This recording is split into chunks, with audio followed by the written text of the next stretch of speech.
Hello, welcome to All of the Above, where we talk about spirituality, healing modalities, energy, intuitive development, the mystical, and any and everything related to spiritual awakening.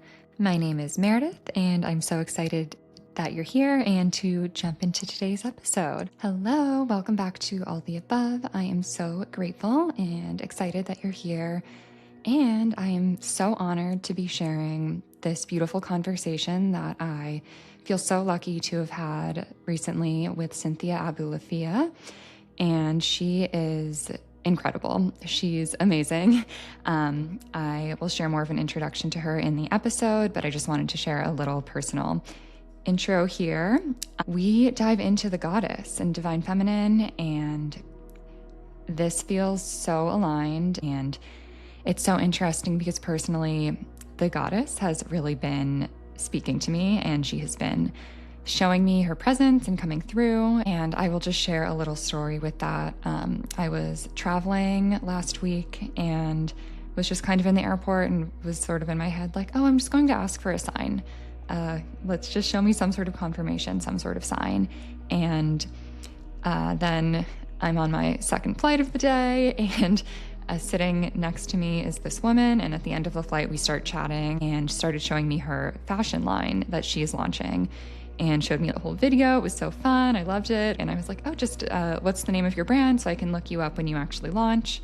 And she said, always a goddess. And it was like one of those moments where I just kind of stopped and was like, okay, this is such a sign for me. It feels like everything is in such alignment, and almost like when you're seeing a movie back in your mind and you see this moment where it's like, okay, a little nod to you there. I'm so excited to dive more into Cynthia's teachings and her YouTube. I really recommend going and watching her videos there. It's so enlightening. And just from our conversation here, I feel like I am really seeing things differently. And listening back to this, I was like, oh my gosh, I need to take notes here. It was just so deep and so true, and such a remembrance, a feeling of true remembrance that this is the truth. So yeah, so we talk about Cynthia's journey to embodying the goddess and writing her first book. We talk about her awakening journey, Kundalini energy. We talk about non-duality, self-inquiry, the divine masculine and feminine, and personal connections to the goddess. It's a really beautiful episode, and check out in the show notes for all of the ways to connect with Cynthia and to get her book. It's coming out on the 20th, and you can pre-order it now. So excited about this. I hope you guys love it as much as I do, and I'm just so honored to have had this beautiful conversation, to have met Cynthia, and to be sharing this with all of you. Thank you. Enjoy. I will see you on the other side. Hi, Cynthia. Hi, it's nice to talk to you, Meredith. So nice to talk to you too. I'm so honored that you're joining me here. I feel like there's a deep resonance in your work and where I am on my journey and things that I've been sharing. So this just feels so perfectly aligned, and I'm really excited for our conversation. So am I. Yeah, you've been studying some of the goddess texts and Yes. conversations and transmissions. It feels so powerful. Like this year has been a kind of a awakening for me with that. So I'm so excited for your book. But first, I'll give you a little introduction for everyone here. I'm here with Cynthia Abulafia, and she is an author, academic, and practitioner who studies and teaches the divine feminine. You've taught yoga, non-dual self-inquiry, and how to manage the energetic body for over 20 years. You're committed to giving voice and language back to the goddess as the embodied experience, and so much more. This doesn't touch on all of your yoga and just extensive practices there. So I'd love to hear more about all of that as well. And you have a book coming out on January 20th called Embodying the Goddess. And I'm so excited about this. It sounds so just needed and aligned. And I'd love to read this description from your book before we dive in. But okay, discover your own inner goddess. Cynthia Abulafia introduces a map of the complete spiritual process rooted in history, spiritual traditions, and modern science by recalling the radically inclusive divine feminine principles of curiosity and reverence. Spiritual traditions and religions often ask seekers to transcend something: the body, the mind, the human experience. Spirituality has for centuries, if not millennia, focused on moving beyond the human body and life. But embodiment matters and is crucial. Many spiritual seekers have been offered an incomplete map of the spiritual process, with a goal from salvation to samadhi. Abulafia calls this the transcendence bias, when a tradition teaches us to go up and out, but forgets to tell us how to come back into the body. Embodying the Goddess is about turning back in and toward the body, mind, and intuitive field, and finding spiritual recognition in the individual, limitations and all. The Goddess path is one where the spiritual practice is firmly experienced in life.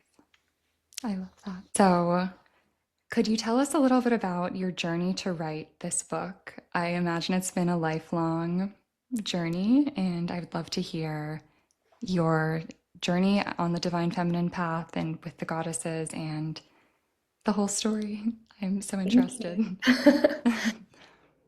I'm happy to tell my story. Yes, yeah. I didn't start off actually interested in the divine feminine. I did not start off interested in goddess traditions at all. I had a mini series of non-dual transcendence related awakenings starting from a very young age, a critical one when I was 12, and then what's more traditionally called a pretty massive Kundalini awakening when I was 24. And that never closed, that awakening. And it was in that process that where I was already teaching yoga therapy, and engaged in those topics and traditions. Even though I knew the histories, I thought that it was just a theory, this nice theory of Kundalini. And when it happened, it was a kind of like a blow your socks off kind of an experience. And it reoriented my entire life. But I didn't really know what I was dealing with. And it was overwhelming to me for over 10 years. And I didn't really talk about it with a lot of people, and there weren't very many resources at that time. So I studied a lot of direct path non-duality, what's sometimes called Neo-Vedanta or California non-duality. And these are transcendence-based systems rooted in, stillness as the ultimate truth, for example. And I really loved those systems, but I became a mother during this time period. I had one child and then another, and it was a little bit like whiplash, being immersed in infinite stillness, but then everything in me knowing that I wanted to and needed to be caring for these beings that I loved more than could even be described. And so I started to, at first, struggle a little bit with the tension between the two teachings. And then, little over time, I recognized that the Kundalini awakening was the divine feminine. It was a goddess, a very specific goddess. And she was really guiding me and teaching me through my lived experiences.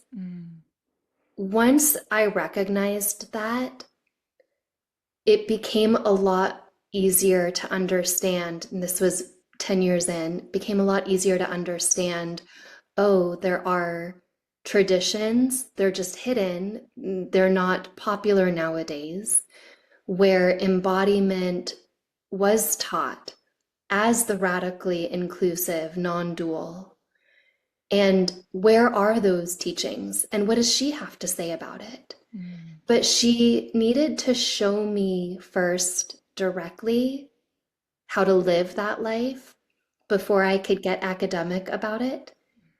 Probably because I have a very academic mind, and there could be a way that I would have a tendency to superimpose, like, let's say, something I'm reading on the experience. Mm-hmm. So, my personal story is one of slowly accepting wild embodiment and pulsation, the heartbeat, the breath beat, which is everywhere, including the earth herself, carries heartbeat, the universe itself. So now, how is that the non-dual?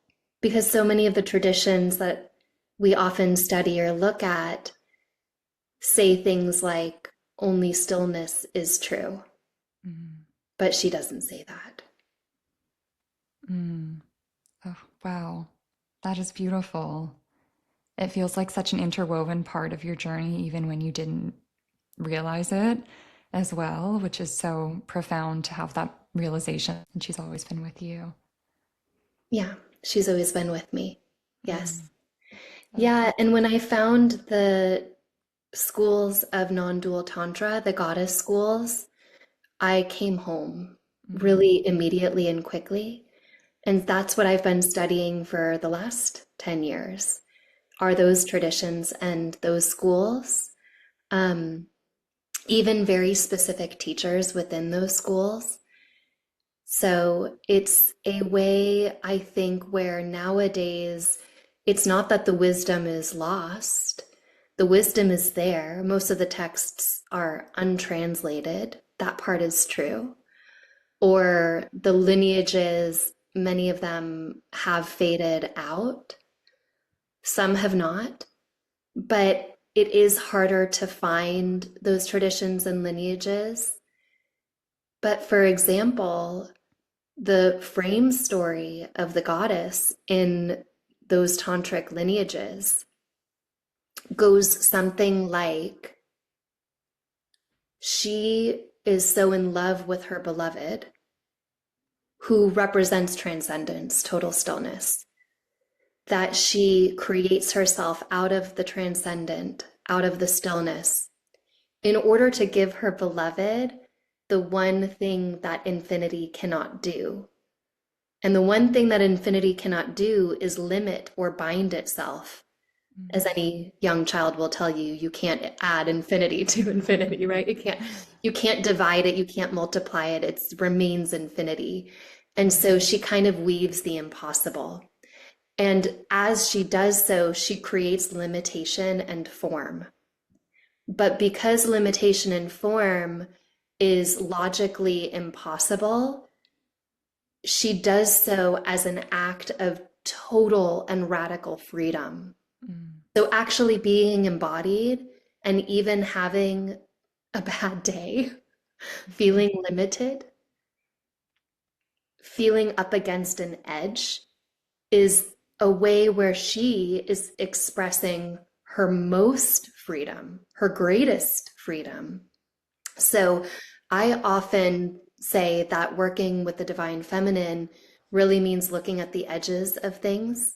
Mm. It means looking at where am I activated, what some people call triggers. Where am I activated? Because it's following the lines, it's following the edges, it's following the challenges that are direct pathways back to the heart. If Mm. we can be curious, if we can be reverent toward our lived experience. That is so profound. And I love how you weave the intellectual into that as well. It makes it so easy to understand and to feel. I feel like I just feel what you're saying more than anything and the truth behind it. And I'm called to these schools that you were talking about, the sort of mystery schools, the teachings, and it feels so powerful to remember this. Remembering is the right word. What Mm. schools are you most interested in nowadays?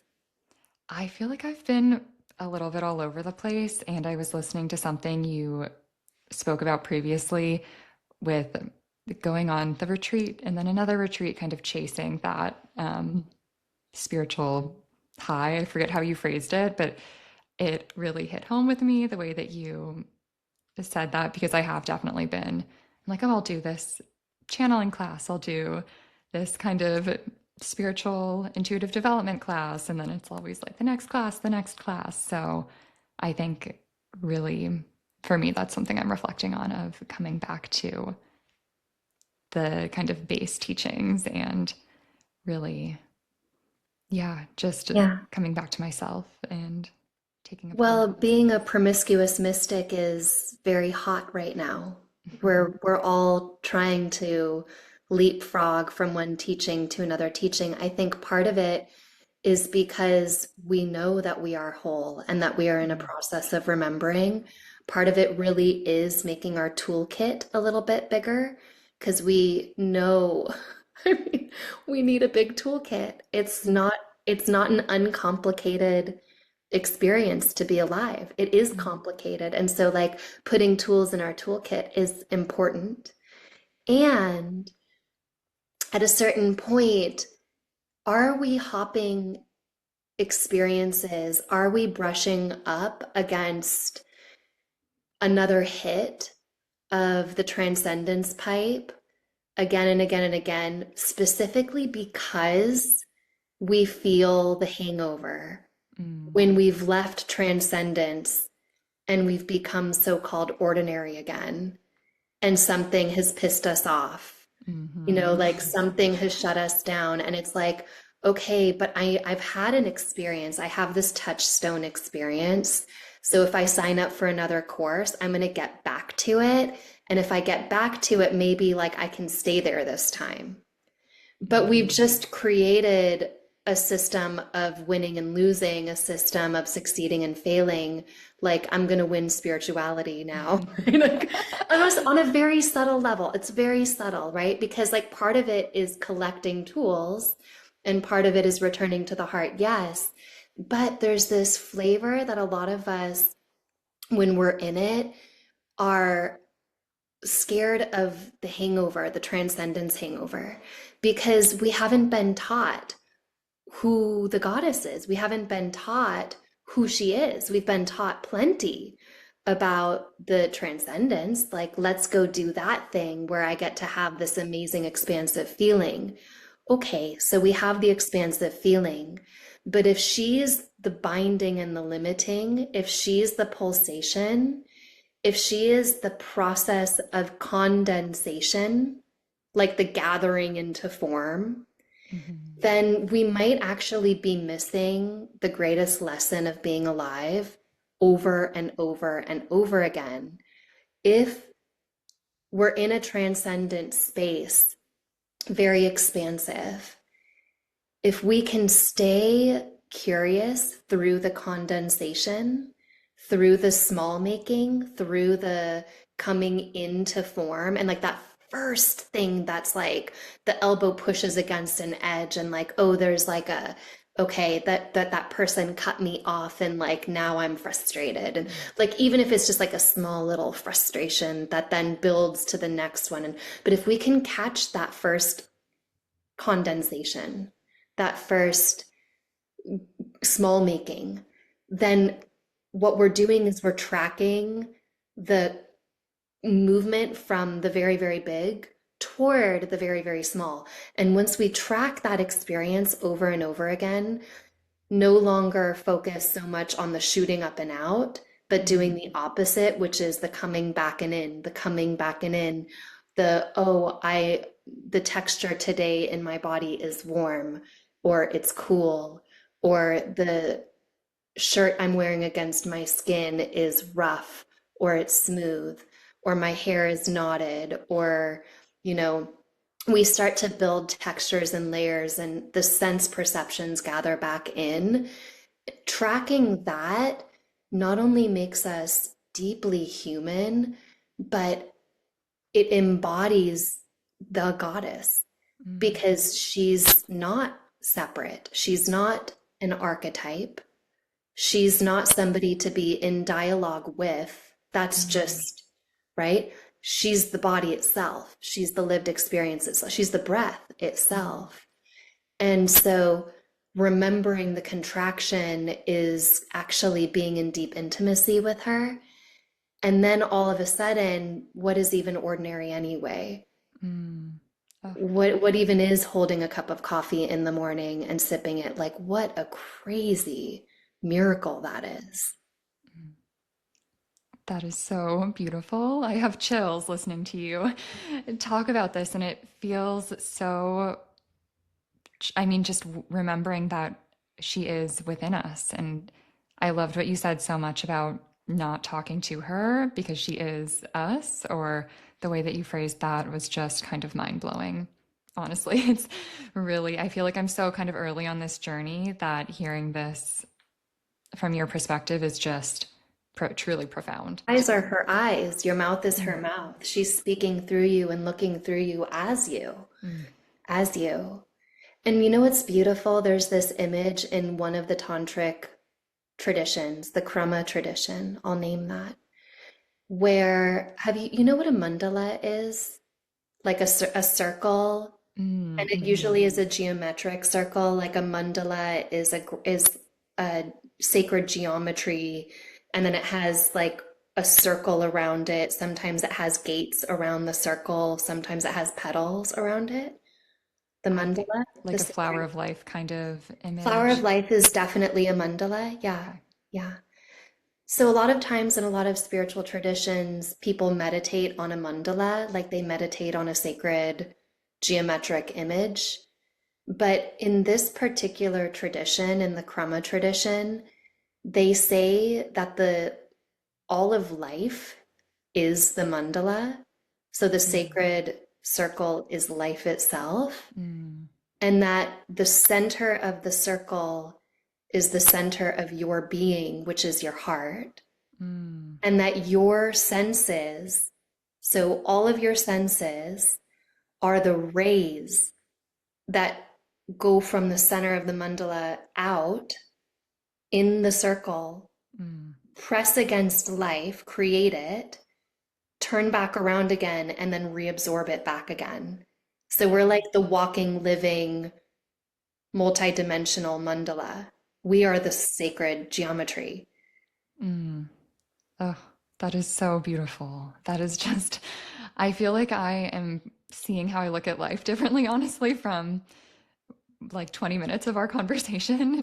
Um, and I'm having this realization of how much there is for me to remember and come home to and align with the goddess through my eyes. And wow, just wow, this is profound. Thank you.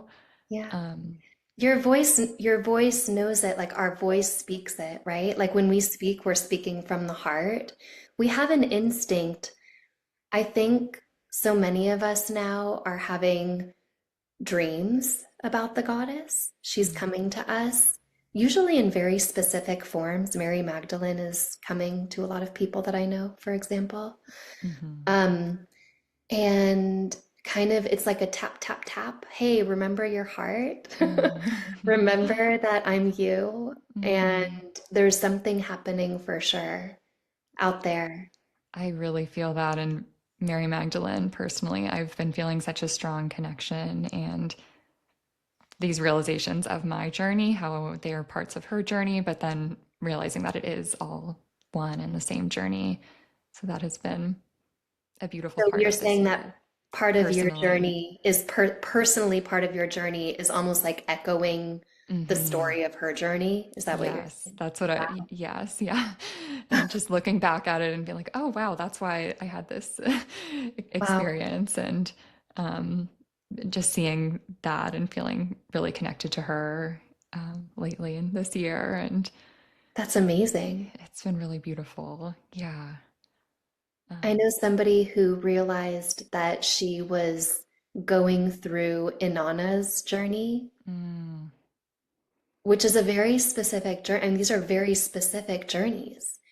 These aren't like, I wonder if this was Mary Magdalene's journey. This is like, oh, I can actually pick up a book and read about it.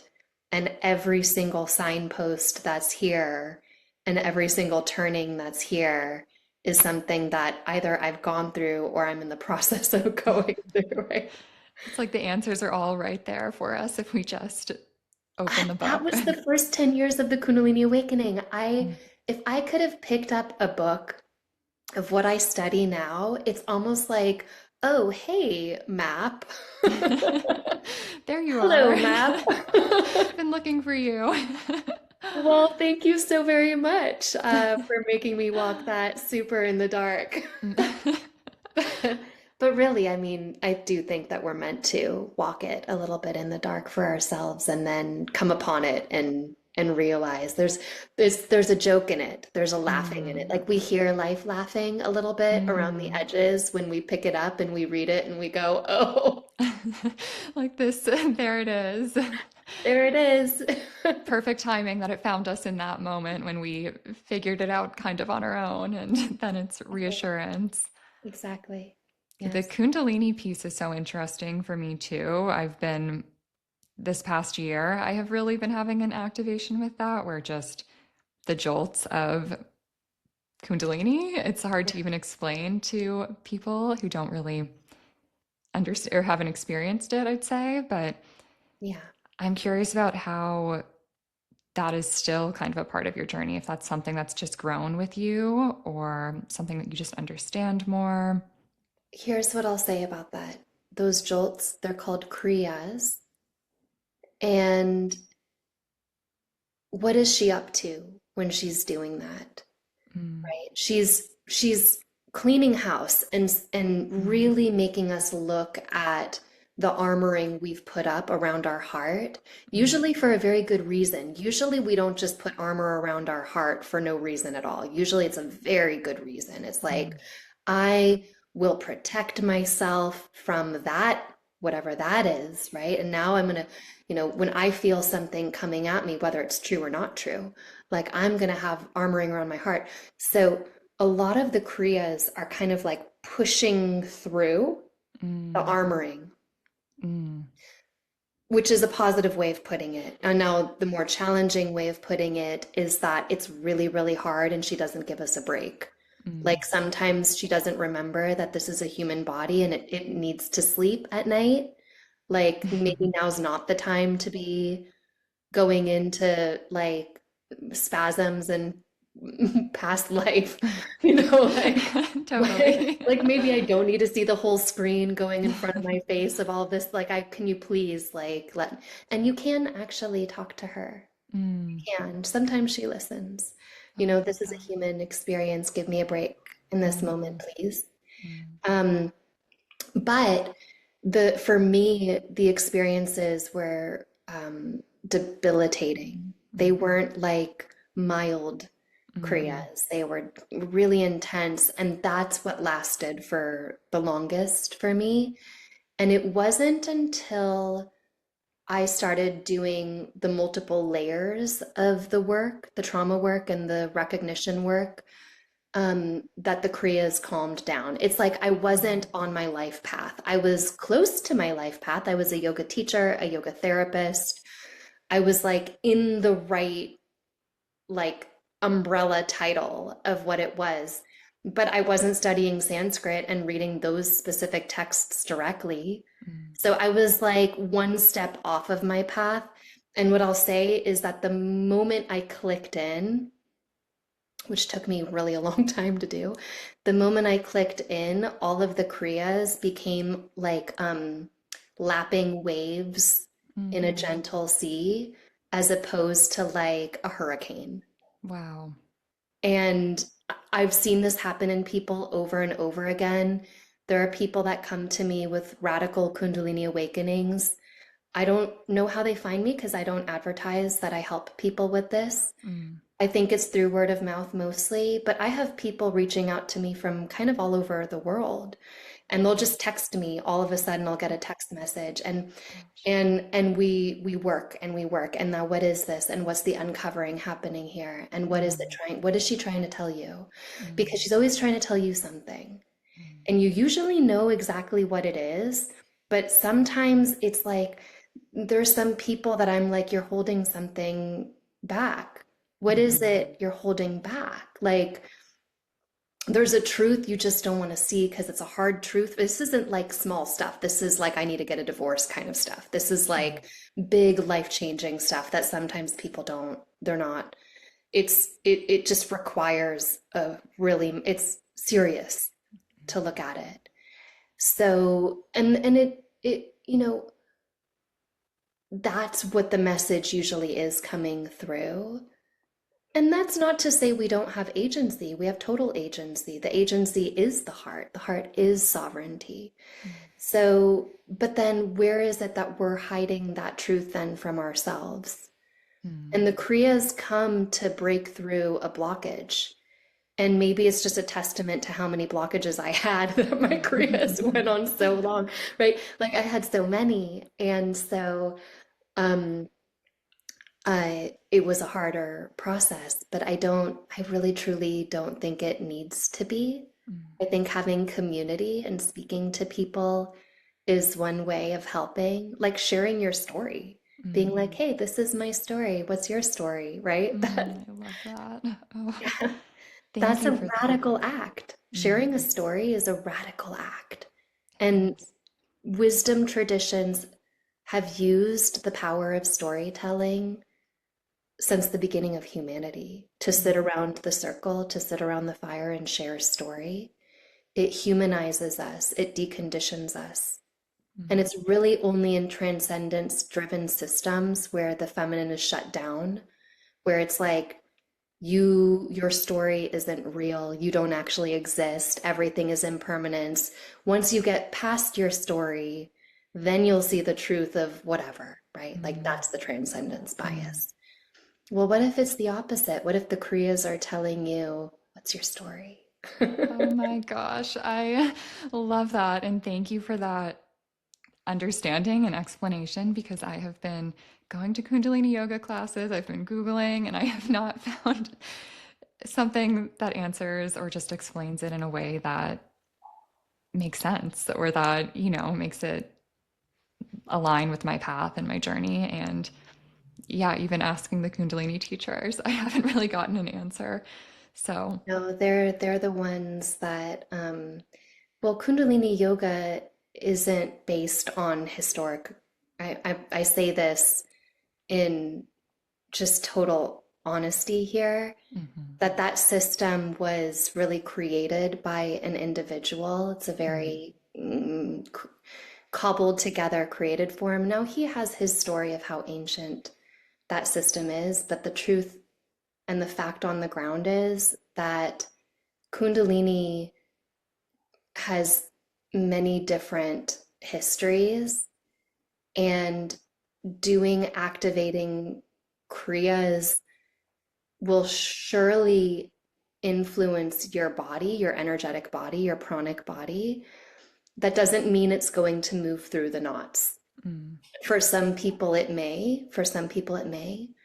But what I'd like to see for anybody working with Kundalini technology, including Kundalini yoga, and this is where it's really missing for me, is if you're going to be playing with matches mm, and you know that you're playing with matches and you're not giving people your home phone number and mm, personal email mm, address to help that person when the match catches fire, then you're out of integrity.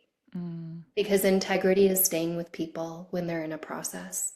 I feel Mm, very strongly about that. I love that. So people are out there playing with technologies and they're not saying, hey, this is what can happen. Mm, And this is what it is. This is what the energy is. This is what she is. And what she's up to. That's why I mm, wrote the book. I wrote the book to address those questions. Who is she? What is mm, she following? What is she up to? mm. Like if you're having a Kundalini experience or even a transcendent experience, or even if you're mildly spiritually curious, does she have a map? Yes, she does. She actually has a very specific map. Now, if we can write down the map and be like, here it is, here, like, check it out. Like, this is what she's up to.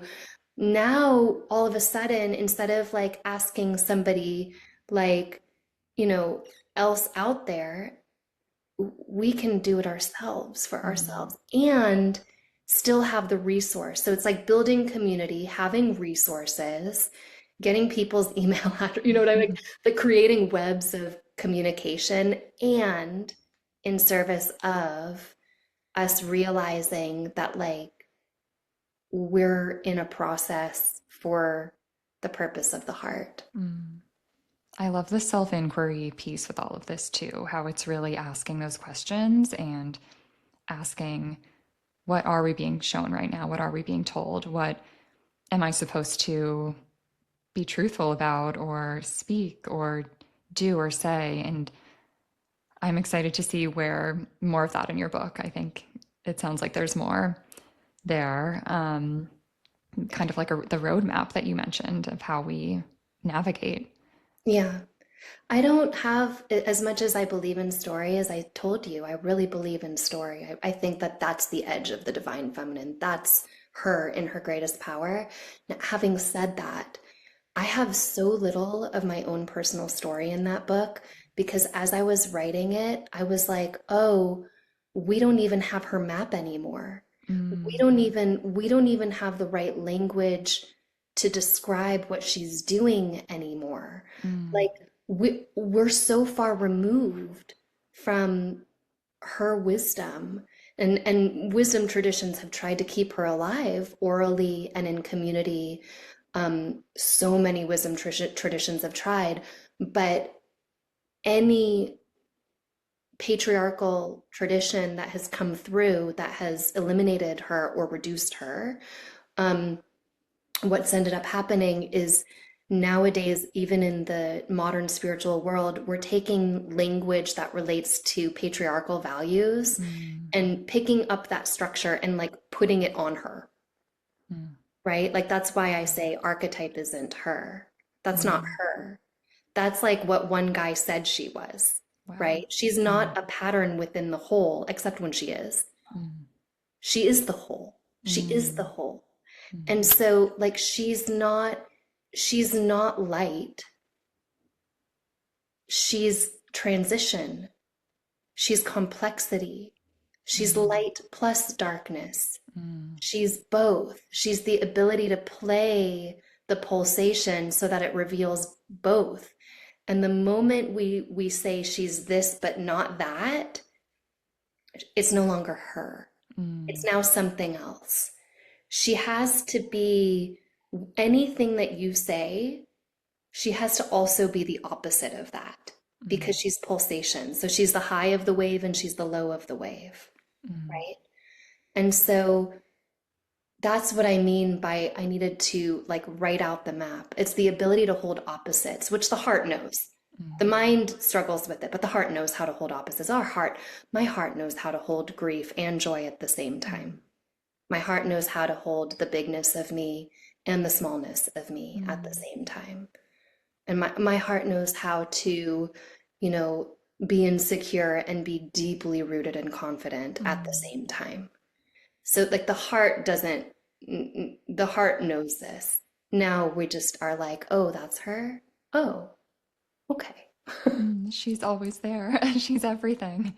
She's everything. Oh, and dialing back a little bit, could you give your definition of the divine feminine and divine masculine for anyone who might be kind of Yeah. just on Yeah. this journey? And I hope and wish and pray that someday we don't have to use binary terms like masculine and feminine. Wow, I love that. Until then, we'll use the terms partially because there's a long history that needs to be reconciled with the feminine. So the term does need to be used right now, but someday I hope we can go past those terms. The divine masculine historically represents stillness, transcendence, and the ability to be the anchor in the storm. Like in my relationship, for example, I tend towards more feminine, that we all carry both. My tendency is towards, on the scale, more feminine. My husband's tendency is towards more masculine. When I'm windy and when I'm the weather, if he can hold his steadiness and shine love at the storm, then that's the divine masculine. The divine masculine is the ability to stand face forward, not face away, face forward in love, and to be the stillness that radiates forward into being. Whereas the divine feminine is the wave, the actual wave. So she's the pulsation, she's the heartbeat, breath beat, she's the weather, she's the senses that radiate outward and then return back inward. And she's the opposites. So she's light and dark. She's the cave. She's birth and death. She's womb to tomb. And her playground is body and form. So anything that's in body or form is firmly in her field. And I even hesitate to use the term patriarchal religion or patriarchy because from my perspective, whatever it is that we're calling the patriarchy, that energy, that dominance energy, has injured men as much as it's injured women. And I don't think we recognize that. And I don't think we say it enough. But the divine masculine is the return to shining love and steadiness and holding the ground of that. Now, each one of us has that in us. And the divine feminine is the ability to play with the full color palette. Because this, like how many times, I don't know if this has ever happened to you, but it happened to me for years and years and years after transcendent experiences. I would be like, if I could just be more silent and like that wise dude sitting on the mountain and like that guy who was just like wearing a diaper and he was just like sitting and hanging out. And I was trying to beige wash my reality because I thought spirituality was like beige washed reality. But that's not what the divine feminine is. She's playing with the full color palette. She's the ability to do all of it, to laugh hard and cry deep and all of that. So how is the balance within us in any given time is a really good question to ask. How am I reflecting the divine in me in the ability to face full forward from my heart and in the ability to pulsate and dance with the pouring forth and the returning back again? Wow. That is the most beautiful depiction that I've heard. And just, I feel like the visual of that too is just so helpful to see how we're moving through life and the steadiness of the divine masculine of facing forward. I love that visual because we do need to be seen as the divine feminine and seen in all of it and all of the waves. And oh, there's so much there that I'm processing. I'm learning so much from this conversation, and my mind is going to be playing with all of this and listening to this over and over. Is there a way that the divine feminine plays through you that you love?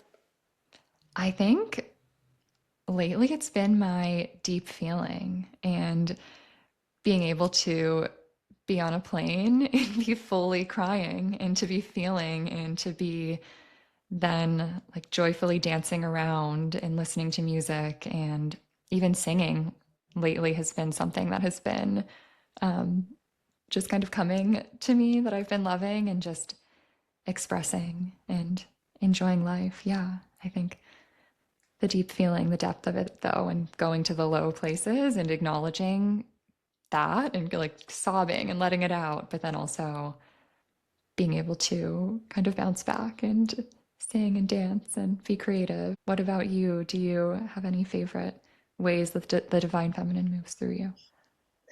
Oh gosh, remembering her Mm, as this body, as me, the great privilege of being alive. mm, I try to remember her. She doesn't mind forgetting. That's mm. okay too. Forgetting is part of it. But remembering, in those moments of remembering, my favorite thing right now is talking to people about her, Mm, being in dialogue with people because they remember and I remember. And then we get to be in a conversation where we're like, and what do you think about this? mm, That to me, because she's not a top down, she's not like, this is how it is. I'm going to stand on a stage and tell you how it is. Like, that's not who she is. She's more like, hey, tell me about what you were crying about. Tell me about what you were singing about. mm, No, not because I need to change or fix it, but like, you want to share that? Like tell me mm. what that is. And those are the holy moments. Those are the moments where I love right now is in conversation. That is so beautiful. It feels very aligned just having this conversation with you and feels kind of divinely orchestrated. I'm curious about which goddess resonates the most strongly with you, maybe at this moment in your life, or just one, maybe goddess story you'd like to share with us. I do have a goddess who is what's called an Ishtadevata, and I feel very much in love with her. Mm, She's definitely the one that I'm connected to, and it's always been her. mm, Um, what's amazing about the goddess is that as non-dual as she is, universal, I was thinking about this today. She's universal, but she's also very particular. mm, And we don't really choose which goddess it is that comes to us, as anybody will tell you who has had the experience. And for me, it's Kali, and she is the reason I study what I study. A lot of the texts related to this particular goddess remain untranslated or have been translated by a couple of scholars or maybe even just one scholar. For all that she's popular out there in the wild world right now, she actually remains pretty, her origins especially remain somewhat partial. There's a little bit, and then there's a whole lot that's still hidden. mm, And that's why I'm studying Sanskrit, is so that I can do her the honor, do the mm. traditions the honor, bow to the traditions. Beautiful. How would you advise someone who's maybe just kind of stepping onto this path to begin or Notice to, what you notice. mm, Notice what you notice. Notice what you notice. Build that into your life so much. Notice what you notice, that start to cultivate curiosity. mm, I think curiosity is our superpower mm, because curiosity deconditions us, decolonizes us. Um, Curiosity is the one thing we're born with mm, as children, and curiosity is what shuts down when somebody wants to control somebody else. The first thing they do is they eliminate their curiosity. mm, Don't think, don't ask questions, sit down, pay attention. Um, so, to slowly unwind the tension patterns around whatever it is we're holding requires a huge amount of curiosity and bravery, mm, like deep bravery, right? Courage to be curious. Because mhm, sometimes it's like, oh, I'm curious, I guess, or oh, I'm curious about this one thing. But I think curiosity has ways of opening that we can't even know. But I call curiosity the goddess. That's what I call her. mm, I call her the goddess. Um, her, if there's one word in the modern language, in the in modern times, it's curiosity Mm. that describes her. Because curiosity is transparent, and anything that curiosity touches turns into itself. Mm. Whereas, like, if my anger touches an emotion, my emotion gets clouded with like the color of anger. Or like if sadness touches my day becomes sad. But curiosity is transparent. Mm. Anything that it touches remains itself. It's just amplified. And so that's what I would Mm. say. Beautiful. Oh, I love that. It feels like such a powerful tool that just takes the courage to have that curiosity and to And be friends, ourselves. Mm. and friends, right? Like we need friends. That is very true. And some of this that we're looking at is so hard to share with maybe even the people Yeah. closest to us. So And I think people that's a who reminder. aren't curious yet, right? Mm. That's it's painful. But then when we share with our friends, like, hey, what makes you curious? And then I think that that's the power of storytelling is like, what is that for you? What is that Mm. story for you? Where are you holding that in your body? Mm. What does it have a color? Does it have a temperature? Is there a core memory connected to that? Like, where is it that the curiosity became brittle Mm. or rigid or shut down? Um, and then how can we help each other to overcome that? Mm. That's beautiful. The idea of all of us kind of in it together is so powerful and not doing it alone. I feel like the spiritual path can be so isolating. So I think we all need that reminder. Um, okay, is there anything else you would like to share with listeners before we wrap up? You are whole and complete exactly as you are. Oh, thank you. I love that. As much as I tell myself that and will listen to it in affirmations, I feel like it's something I need to hear again and So do again. I. We all do. All the time, I'm like, really, am I? With even with this much Mhm. work, it's like Mm. the ability to hold opposites. Sometimes I'm not, and then I remember, oh, I'm whole and complete. Mm. All is And well. and here it is. Mm. I love that. Oh, Cynthia, this has been such a beautiful conversation. I feel like there's so much more too that we could go into. But I'd love to just talk about where guests can find you and connect with you. So, your book is available for pre order, and Yeah, that's January 20th that it comes out. And comes out. yeah, I pre-ordered it on Amazon and I think I saw Barnes and Noble and all of the retailers. So everyone can find it there.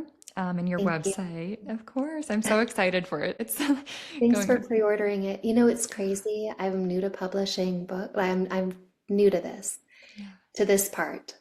And it's crazy how important the pre-order is. I just Mm. had no idea.